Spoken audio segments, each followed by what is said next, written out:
शिव महापड़ ग्रंथ कोई सामान्य ग्रंथ नहीं है, सभी ग्रंथों में सिर मुकुट एक ग्रंथ शिव महापर्ण ग्रंथ है। ये तो अभी शिव महापड़ ग्रंथ सभी जगह पर श्रवण करने को मिल रहा है।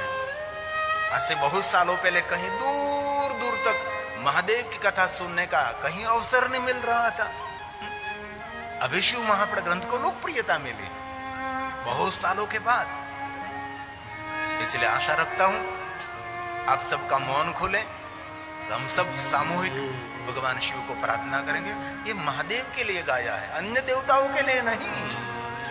तमेव माता च पिता त्वमेव त्वमेव बन्धु च सखा त्वमेव त्वमेव विद्या द्रविणं त्वमेव त्वमेव सर्वं मम देव देव त्वमेव सर्वं मम देव देव। ये अंतिम पंक्ति क्या सूचन करती है? अंतिम पंक्ति पर ध्यान दीजिए, वो कहती है जितने हमारे देवता हैं उनके सबके देवता महादेव आप हैं। उन पर से पता लगता है कि शंकर भगवान के लिए गाया, ये महादेव जी के लिए गाया है। अंतिम पंक्ति संकेत करती है, क्या संकेत करती है? त्वमेव सर्वं मम देव देव। और देवताओं को नहीं कह सकते, अरे और कोई देवता सभी देवों के देव नहीं है। एक महादेव ऐसे देव हैं, विश्व के सभी देवी देवताओं के इष्ट भगवान महादेव हैं। और कोई भी देवताओं की कथा उठाओ, सभी देवताओं ने महादेव का आराधन किया। और महादेव के इतने स्तोत्र, इतने स्तवन है, इतने अष्टक हैं, इतने अष्टक, इतने स्तोत्र, इतने स्तवन कोई देवताओं के लिए नहीं है, क्योंकि सभी देवताओं ने महादेव के लिए कुछ न कुछ गाया है, कुछ ने कुछ कहा है। सभी सप्त ऋषियों ने भगवान शंकर भगवान के लिए कुछ गाया, महादेव के लिए गाया। और ये बात भी गौरव के सभी देवताओं ने, सभी ऋषियों ने अपने कर कमलों के द्वारा भगवान महादेव के लिंग स्वरूप की स्थापना की है। कभी काशी में जाने का अवसर मिले तो काशी नगर में सभी ऋषियों ने अपने अपने कर कमलों के द्वारा बहुत सारे शिवलिंगों की स्थापना की है। विश्व के सभी देवी देवताओं ने लिंगों की स्थापना काशी में की। खलु काशी शिवलिंगों में काशी। काशी नगरी कोई सामान्य नहीं है, साक्षात भगवान महादेव का स्थान काशी है। और ये भी मैं गौरव से कह सकता हूं कि महर्षि भगवान वेदव्यास वे महादेव का आराधन काशी में ही करने के लिए गए थे, जो मध्यमेश्वर महादेव है। कभी आपको काशी जाने का अवसर मिले तो काशी के मध्य में एक भगवान महादेव का शिवलिंग है जिनका नाम है मध्यमेश्वर महादेव। वहां बैठकर भगवान महर्षि वेदव्यास जी ने भगवान महादेव की उपासना की थी। और वहां भगवान स्वयं शिव भगवान व्यास जी को मिले थे।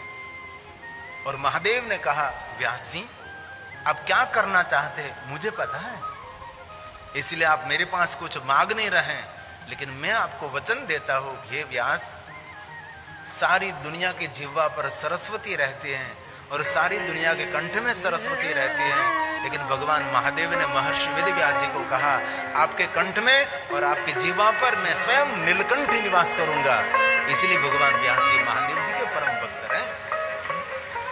ये है मध्यमेश्वर महादेव, टेलीविजन में देखें। और हमारे यात्री कोई नहीं जाता, कोई नहीं, स्थानिक लोग जाते हैं, लेकिन हमारे यात्री लोग कभी कुछ नहीं जाते, कहीं नहीं जाते। हम तो दूर दूर तक पहुंच जाते हैं। मुझे शिव महापड़ ग्रह अंतर्गत कहीं पता लगा कि यहाँ कोई प्राचीन है महादेव जी, तो मैं समय मिलने पर वहां पूरी रिकॉर्डिंग टीम के साथ पहुंचता हूं। और काशी से एक व्यास काशी है, जब भगवान महर्षि वेदव्यास जी ने अपने कर कमलों के द्वारा लिंग की स्थापना की, उसको कहते हैं व्यासेश्वर महादेव। ये भी अति प्राचीन है। मेरा कहने का तात्पर्य ये है कि ये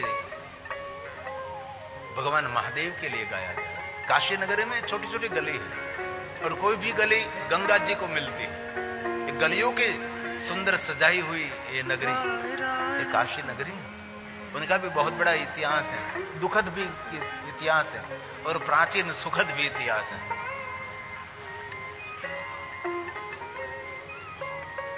2009 में मैं पहली काशी में कथा गाने के लिए गया था, 2009 में। तब हमारा काशी विश्वनाथ महादेव 40 फुट में था, 40 फुट में, सिर्फ 40 फुट में भगवान काशी विश्वनाथ, 40 फुट में। अभी वर्तमान सरकार ने अभी का हमारा काशी विश्वनाथ 400 फुट में है।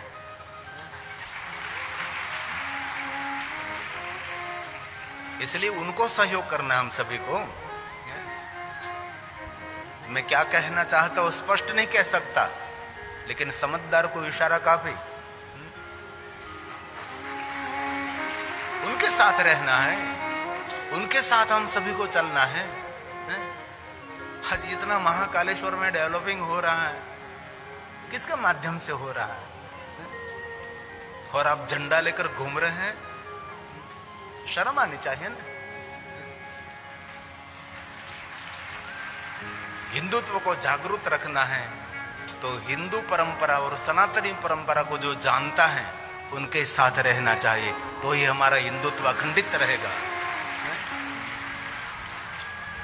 हमारा संघ कितना काम कर रहा है, कितना काम कर रहा है। संघ में समर्पित हमारे नौजवान कितना काम कर रहे हैं। इसलिए जहां जहां इस संस्था है वहां जुड़ना चाहिए, जाना चाहिए, संघ के साथ रहना चाहिए। जो आने वाले समय में ऐसी ही कथा करते रहना चाहते हैं तो संघ के साथ रहना चाहिए।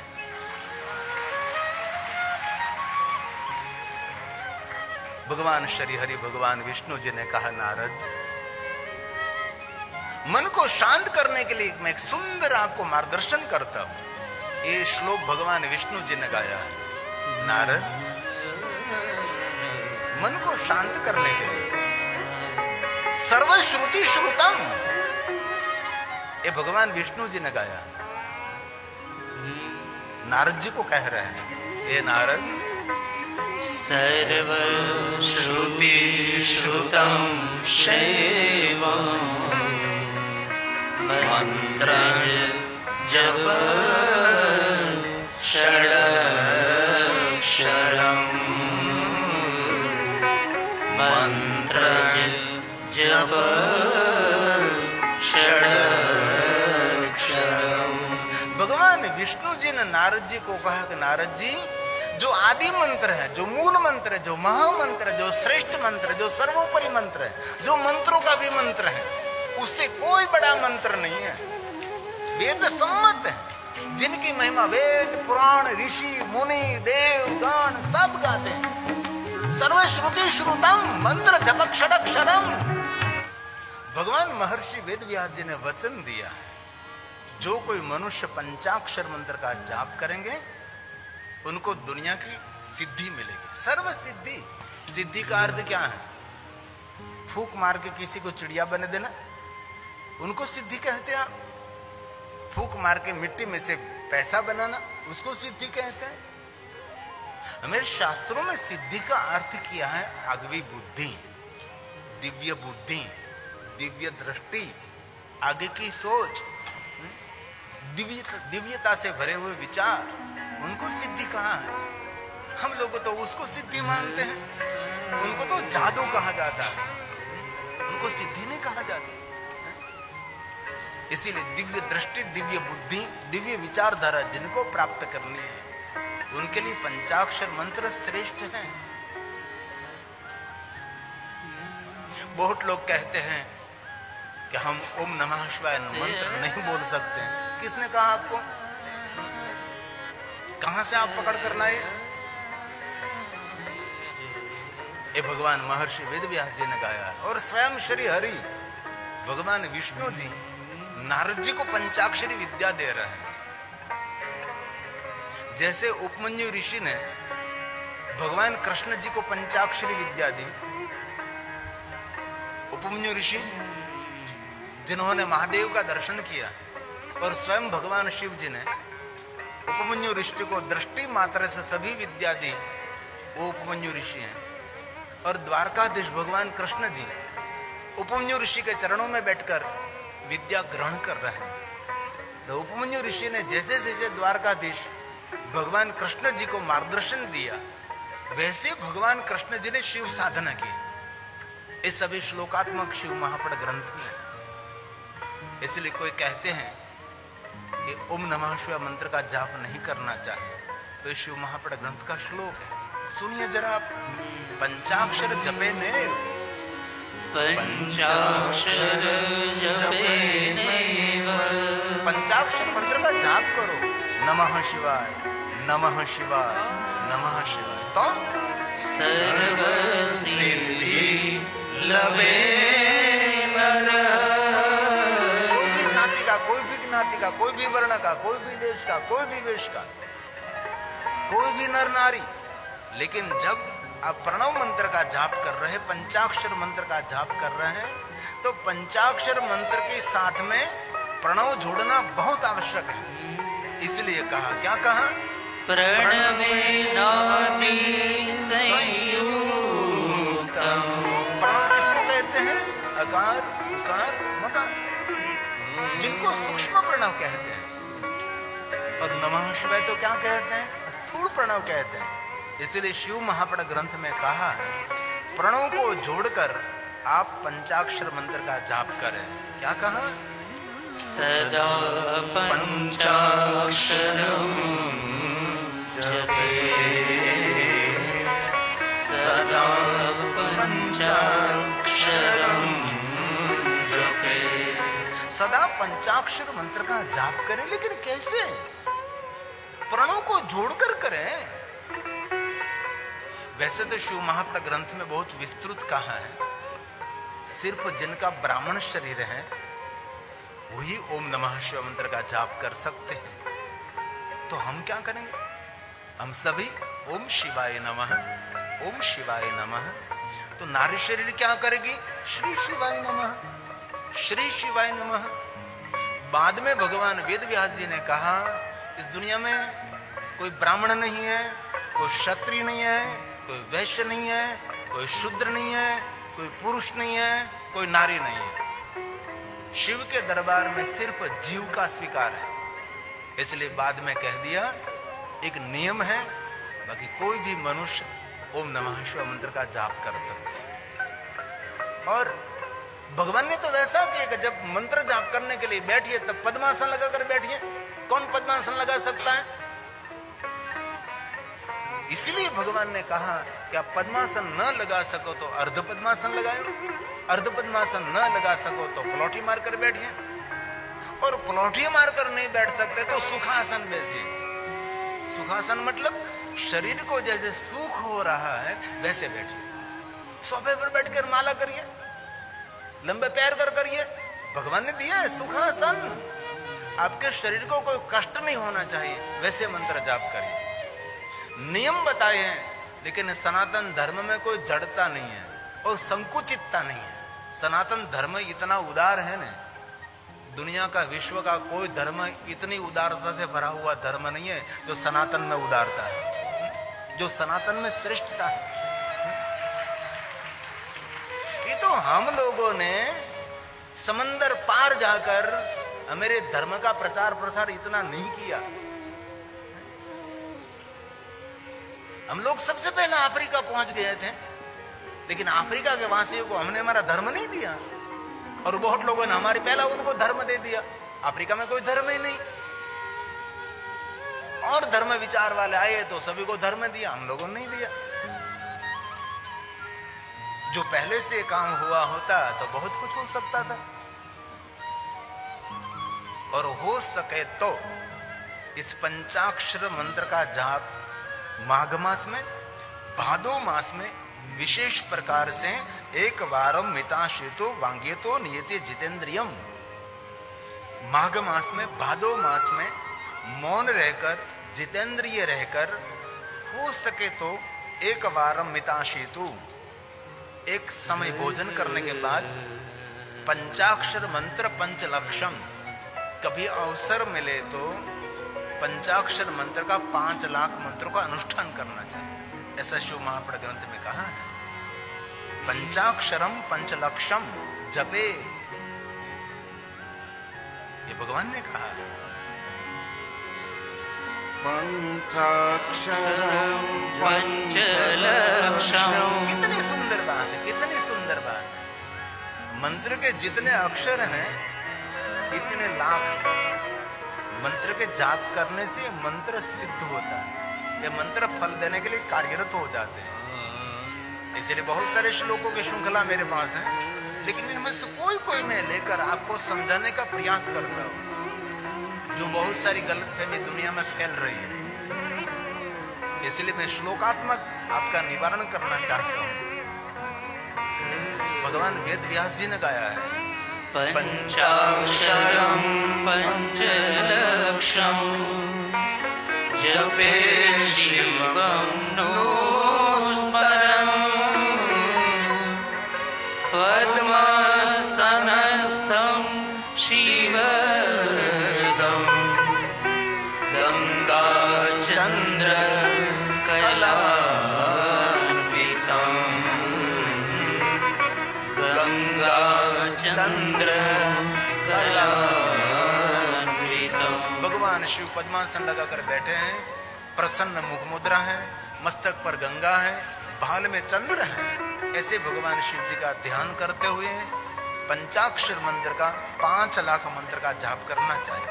और एक बात बहुत सुंदर मैं आपको कहना चाहता हूं, कभी आपको महादेव को बिल्वपत्र चढ़ाने का अवसर मिले तो बिल्वपत्र का तो मंत्र है, ओम त्रिदलम त्रिगुणाकारम त्रिनेत्रम च त्रियाउधम त्रिजन्म पाप संहारम एक बिल्वपत्र शिवा अर्पणम। ये मंत्र कंठस्थ न हो तो आप पंचाक्षर मंत्र बोलकर भगवान महादेव को बिल्वपत्र चढ़ा सकते हैं। सबको मंत्र कंठस्थ नहीं है तो क्या करेंगे? मंत्र मुखपाठ नहीं है तो ये बिल्वपत्र के मंत्र के बदले में आप पंचाक्षर मंत्र बोलकर महादेव को बिल्वपत्र चढ़ा सकते हैं। मैं जो कुछ कहता हूं सर्व सिद्धांत निष्पन्नम, सिद्धांत के साथ कहता हूं और श्लोकात्मक कहने का प्रयास करता हूं। ये भगवान महर्षि वेदव्यास जी ने गाया है, बिल्वपत्रेर्महादेवो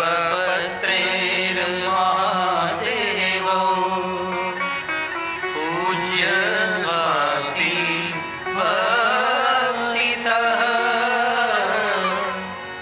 शिवं पंचाक्षरेणैव बिल्वपन्नार्पणम्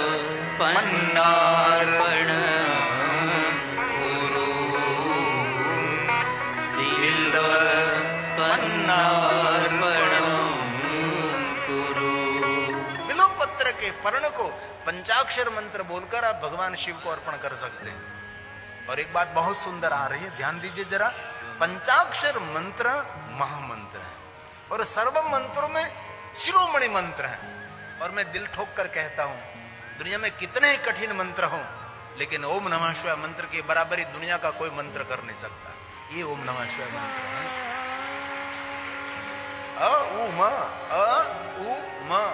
ओम नमः शिवाय ये मंत्र है। और एक बात कहूं बीच में, कोई ग्रहों की पीड़ा है, बहुत लोग ग्रहों की पीड़ा से पीड़ित रहते हैं, नंग पहनते हैं।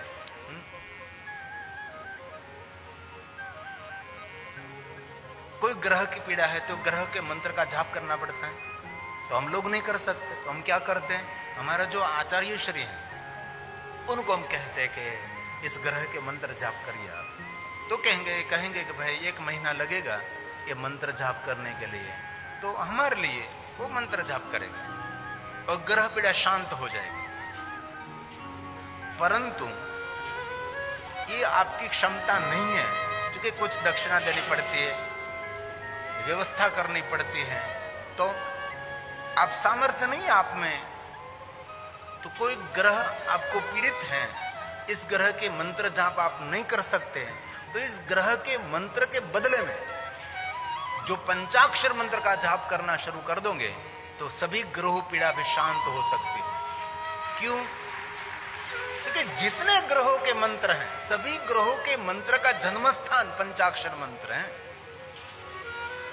इसलिए पंचाक्षर मंत्र को कोई सामान्य मंत्र समझता है, उनके पुण्य का क्षय हो जाएगा। और महादेव को कोई सामान्य देव मानता है, उनके भी पुण्य का क्षय रहता है। जैसे एक पंचाक्षर मंत्र का जाप करने से विश्व के सभी मंत्रों के जाप करने का फल मिलता है, वैसे ही एक शिवलिंग का पूजन करने से विश्व के सभी देवी देवताओं की पूजा का फल मिलता है। अलग अलग अलग अलग अलग अलग अलग अलग देवी देवताओं की पूजा ना हो सके, मेरे पास बहुत सारे देवता हैं, विश्व के सभी देवी देवताओं की पूजा आपसे न हो सके, तो एक शिव जी की पूजा आप कर रहे हैं, इनमें विश्व के देवी देवता, तीर्थों, ग्रहों, नक्षत्र सबकी पूजा है। और मैं हृदय से कहना चाहता हूं, जो भगवान शिव जी की पूजा करते हैं उनके पितृ सभी तृप्त रहते, उनके परिवार में कभी पितृ पीड़ा नहीं रहती। जो महादेव का अर्चन करते हैं, ये शिव है, ये महादेव है। इसलिए ओम नमः शिवाय मंत्र सभी मंत्रों में ये मंत्र महान है। इसमें कहा शिरोमणि मंत्र है, सिर मुकुट है सबका। ये भगवान ने कहा है, मैं तो मध्यस्थी हूं, मैं तो एक टीचर हूं, मैं तो एक शिक्षक का काम करता हूं। जो मैंने शिव महाप्र ग्रंथ में से आचार्यों के पास से मैंने सीखा है, जो प्रमाण के साथ सीखा है, वो मैं आपके समक्ष कहने का प्रयास करता हूं। ये भगवान ने गाया है। पंचाक्षरो महामंत्र। पंचाक्षर महामंत्र। महामंत्र कितने हैं? सप्तकोटि महामंत्र है। इस दुनिया में 7 करोड़ महामंत्र हैं, लेकिन 7 करोड़ महामंत्र का हम जाप नहीं कर सकते। तो 7 करोड़ महामंत्र के बदले में एक ओम नमः शिवाय मंत्र का जाप करें, तो 7 करोड़ महामंत्र के जाप का फल एक ओम नमः शिवाय मंत्र दे सकता है। तो ब्रह्मा के मन में संशय हुआ था, ब्रह्मा के मन में संशय हुआ, कैसे कैसे हो सकता है, इतने बड़े बड़े 7 करोड़ महामंत्र हैं और कोई मनुष्य इतने कठिन कठिन 7 करोड़ महामंत्र का जाप करे, जो फल मिले वो फल एक पंचाक्षर मंत्र के जाप करने से। क्योंकि ब्रह्मा जी बुद्धि के देवता, संशय हुआ। ब्रह्मा जी तराजू लाए, एक छाबड़े में 7 करोड़ महामंत्र का पुण्य रख दिया, दूसरी तरफ एक पंचाक्षर मंत्र के जाप का पुण्य रख दिया, और ब्रह्मा जी ने ऊपर किया और दोनों को तोला मापा, तो 7 करोड़ महामंत्र की तुलना में एक ओम नमः शिवाय मंत्र का पुण्य रहा। वहां ब्रह्मा जी ने भी ओम नमः शिवाय मंत्र का जाप करना शुरू कर दिया। ओम नमः शिवाय, ओम नमः शिवाय, ओम नमः शिवाय। ये ओम नमः शिवाय मंत्र की महिमा है। पंचाक्षरो महामंत्र। पंचाक्षरो महामंत्र सर्व मंत्र शिरोमणि तेन संपूजितः शंभो मुक्ति मुक्ति प्रयच्छति। मुक्ति मुक्ति प्रयच्छति। पंचाक्षर मंत्र के जाप करने से भुक्ति, भुक्ति क्या है? भुक्ति का अर्थ भक्ति नहीं है, भुक्ति का अर्थ है संसार का भोग, जीवन जीने के लिए साधन संपन्न, उसको भोग कहा है, भुक्ति। तो भोग क्यों नहीं कहा, भुक्ति क्यों कहा? तो आचार्यों ने उसका वर्णन किया है कि भगवान महादेव के पंचाक्षर मंत्र का जाप करने से भुक्ति, संसार का भोग भी मिलता है और भोग भोगने की शक्ति भी भगवान महादेव देते हैं। भुक्ति, बहुत लोगों को भोग मिला है लेकिन भोग भोगने की शक्ति उनके पास नहीं है, नहीं है। भोग मिला है, पूरा डाइनिंग टेबल भरा है, कितने भोजन, कितने व्यंजन, इतने इतने सब कुछ पड़े हैं, लेकिन कुछ भी खा नहीं सकता। क्यों? भोग भोगने की शक्ति नहीं उनके पास।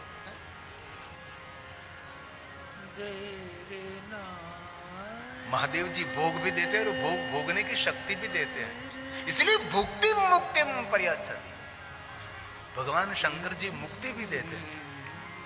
और मैं हृदय से कहता हूं, मुक्ति का देवता भगवान शिव है। कोई देव को मुक्तेश्वर महादेव नहीं कह सकते, भगवान शिव जी को मुक्तेश्वर महादेव कहते हैं।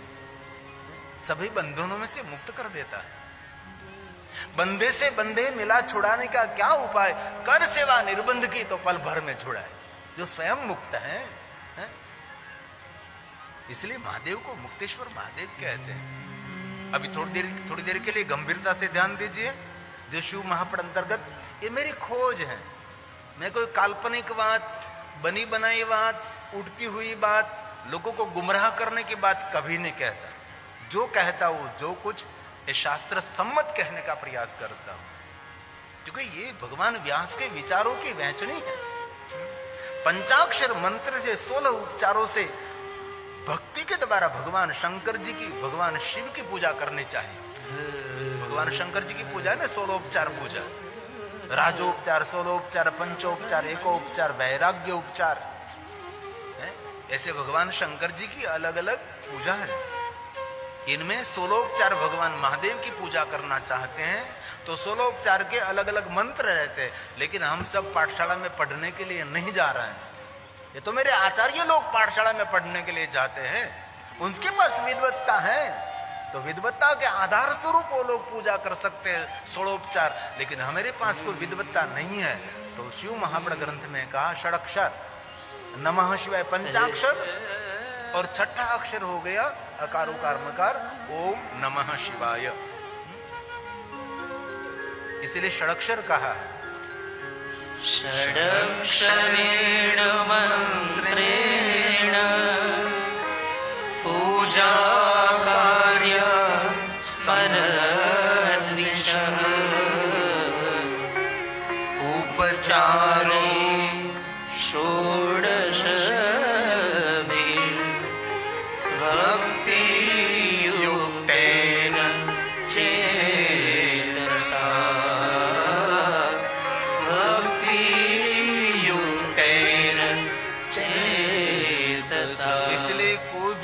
महादेव की पूजा करना चाहते हैं तो ओम नमः शिवाय मंत्र के द्वारा शिव जी की 16 पूजा आप सिर्फ एक मंत्र के द्वारा कर सकते हैं। क्या बात कही। अब ध्यान दीजिए, बहुत सुंदर बात है। इस अनुष्ठान को करने वाले जो 16 महादेव की पूजा और पंचाक्षर मंत्र बोलकर, षडक्षर मंत्र बोलकर जो करते हैं, उनके लिए वचन दिया है उनकी अकाल मृत्यु नहीं होगी। और ये व्रत बाजपन जिनको संतान नहीं है उसकी संतान की कामना पूर्ण करते हैं। और कहा, और बहुत सारे संकट, बहुत सारे दुख, बहुत सारे आदि व्याधि उनमें से मुक्त करके वो कभी वृद्ध नहीं होते। और शंकर भगवान का भक्त कभी वृद्ध नहीं होता, वृद्धावस्था से मुक्त रहता है। जिन्होंने अपना चित्त, हमारा मन, विचार, मना, मन की विचारधारा सब कुछ महादेव को अर्पण कर दिया है, उसका शरीर वयोवृद्ध दिखाई देता है लेकिन वो स्वयं वयोवृद्ध नहीं रहता। जन्म मृत्यु जरा व्याधि पीड़ितम कर्म बंधन है। जन्म मृत्यु जरा, जरा का अर्थ क्या? जरा का अर्थ है वृद्धावस्था, बुढ़ापा। और मैं दिल से कहता हूं, जिन्होंने अपना चित्त, अपना मन, अपने मन के विचारधारा सब कुछ भगवान शिव को अर्पण कर दिया है, उनकी उम्र बड़ी हो सकती है लेकिन वो कभी जर्जरित नहीं होता, वो कभी वृद्ध नहीं होता। ये शिव महापद ग्रंथ में कहा, उसकी अकाल मृत्यु नहीं होती। ये भगवान ने वचन दिया है, ध्यान दीजिए जरा। ना कालम मरणम तस्य, न कालम मरणम तस्य, वन्द्यत हरणम परम। जिनको संतान नहीं है, पुत्र हिनकर इच्छा कोई निश्चय शिव प्रसादते होई। पंडित त्रयोदशी को लावे ध्यान पूर्वक ओम करे, त्रयोदशी का व्रत करे और महादेव की पूजा अर्चन करे। और किसी को पुत्र के पुत्र नहीं है तो ऐसे हमारे जैसे लोगों के पास जाने की कोई जरूरत नहीं है। हमारे पास आने से आपका कभी कल्याण नहीं होने वाला है। आपका कल्याण करना चाहते हैं तो भगवान महादेव के द्वार खटखटाइए, भगवान शिव जी के पास जाइए, शिव हमारा कल्याण कर सकता है। हम तो एक प्रचारक हैं, हम तो एक मध्यस्थी हैं, हम तो शिव महापुराण ग्रंथ की जो गोपनीय बात है आप तक पहुंचाने की सेवा करते हैं। हमारा आप में कोई अलग थोड़ा है, एक डाल के पंछी हम ही हैं, जैसे आप है ऐसे ही हम हैं। लेकिन विशेष प्रकार से हमने पढ़ाई की, विद्वत्ता की, आचार्यों के पास हमने सीखा, तो आपको हम कह रहे हैं। ऐसा नहीं समझता है आप छोटे हैं हम महान, ऐसा कुछ भी नहीं। और एक बात ध्यान से सुनिए, वक्ता को शिव रूप नहीं कहा है, कथा कहने वालों को रुद्र रूप नहीं कहा है, जो कथा श्रवण करते हैं रुद्राय वनः संशय, वो साक्षात रुद्र तुल्य है। कथा श्रवण करने वाला रुद्र है, वक्ता तो रुद्र का पुजारी है। मैं तो आपका पुजारी हूं, शब्द रूपी पुष्प लेकर आप पर अभिषेक करता हूं, मैं आपकी पूजा 3 घंटे करता हूं। ये तो व्यवस्था है यहां बैठने की। बाकी ऐसा नहीं मानना कि हम बड़े हैं आप छोटे हैं। वक्ता बड़ा नहीं है, श्रोता बड़ा, जो कथा श्रवण कर रहा है वही महान है। ये शिव महापुराण ग्रंथ की महिमा है, इसलिए पंचाक्षर मंत्र से सब कुछ हो सकता है। हेलो भक्तों, राधे राधे, हर हर महादेव। तो भक्तों, आज हम फिर से शिव पुराण की कथा लेकर आए। तो भक्तों, आपने कथा सुनी होगी। अगर आपको ये कथा पसंद आई हो तो चैनल को सब्सक्राइब और वीडियो को लाइक करो, और ऐसी ही कथाएं सुनने के लिए हमारे चैनल डिस्कवरी ऑफ धर्म से जुड़े रहिएगा। धन्यवाद। राधे राधे, हर हर महादेव। दोस्तों, तो आज हमने इस कथा में जाना कि ओम नमः शिवाय मंत्र का फल कितना बड़ा है, इसका जाप किन लोगों को करना चाहिए और किसको नहीं करनी चाहिए। भक्तों, अगर आपको ये वीडियो पसंद आया और ऐसी वीडियो देखने के लिए हमारे चैनल से जुड़े रहिएगा। धन्यवाद।